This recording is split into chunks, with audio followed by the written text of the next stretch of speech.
On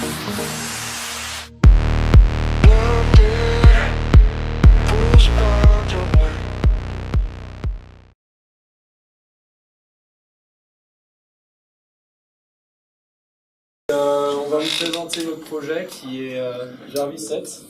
Donc, c'est la compagne de Jarvis. Notre but c'était d'arriver à géolocaliser des commandes et à actionner donc, des objets connectés en fonction d'une position, soit dans une pièce, soit dans plusieurs pièces. Donc arriver à connecter tous les inputs ensemble et actionner celui qui est le plus proche de la personne qui veut prendre une décision. Pour le but de la démonstration, on a utilisé des microphones qui sont sur les téléphones. Pas le meilleur parce que ne détecte pas beaucoup à grande distance, ça perd vite. Mais voilà, ça permet de faire un petit test, le job of concept. Ouais. Donc voilà. On va vous faire une petite démonstration quand même. Voilà. Alexa, pas tout là. Toi, Alexa, présente-toi. Je m'appelle Alexa alias Jarvis7. J'ai été créée par 3 talentueux développeurs. Je localise votre voix pour activer vos objets connectés en fonction de votre position. Voilà. Donc, par exemple, on va pouvoir allumer des lampes dans différentes pièces. On n'a pas été aussi ambitieux, on s'est dit des petites LED ça suffira aux ampoules. Vas-y, par exemple. Donc là, c'est par exemple, je passe ici et je dis Alexa, allume la lampe. Alors il y a un petit délai parce qu'il y a un gros traitement. Bien sûr. Voilà. Donc là, elle allume celle-là parce qu'elle détecte que je suis à côté. Voilà, si je me rapproche d'ici et que je dis Alexa, allume la lumière. Langage très naturel, bien sûr. Et la lampe ne s'allume pas, donc c'est parfaitement ce que je voulais. Bon, voilà. Après, il faut configurer en général les devices au début parce que voilà. Donc il faut arriver à configurer les devices parce qu'on va faire de la triangulation après. Là, il y a que deux micros, donc ça marche un petit peu moins bien la triangulation. Mais voilà, c'est le concept. Donc il y a beaucoup de calculs mathématiques qu'on a entrés hier soir quand on était fatigué. Et donc voilà, on arrive à donner des ordres en fonction de la position. Après, on peut donner des ordres, c'est-à-dire que si je passe ici, je peux aussi dire que j'éteins la lampe là-bas. Donc si je dis Alexa, éteins la lampe 1. J'ai du mal à comprendre cette question. On va recommencer.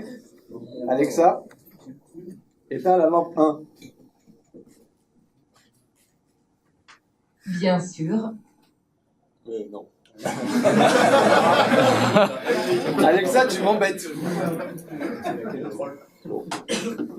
Au moins, on voit que c'est pas du bullshit. Hein. Voilà. Au début, j'ai eu peur. Je me suis dit, ça se trouve, ils allument, tu vois, genre, ils appuient sur un petit bouton, et là.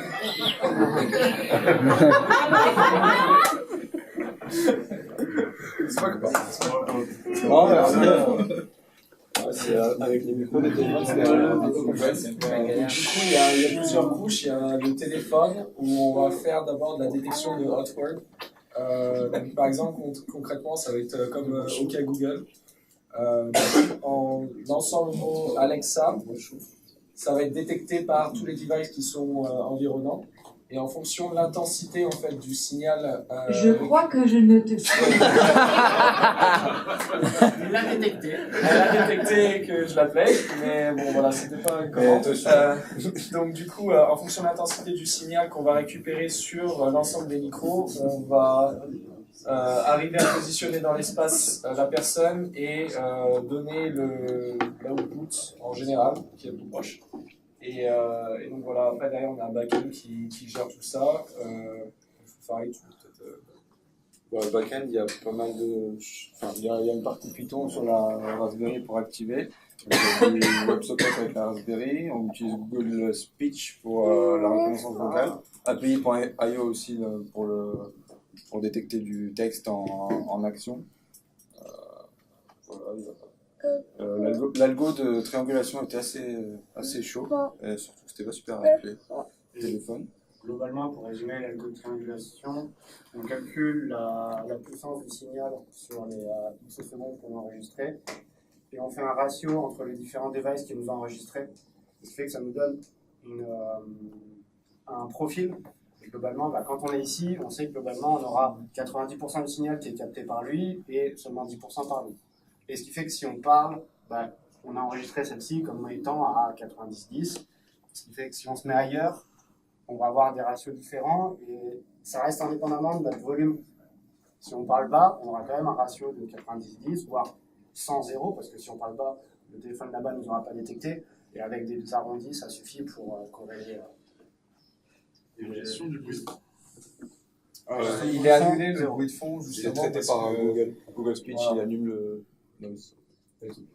La question, c'est que je me pose la question. Enfin, si vous aviez remplacé par du vrai matériel, en gros, il aurait fallu remplacer par quoi vos téléphones pour que ça soit vraiment, genre, ça capte vraiment le bruit, même à une telle licence, il y a du matériel, tout qui permet de faire ça.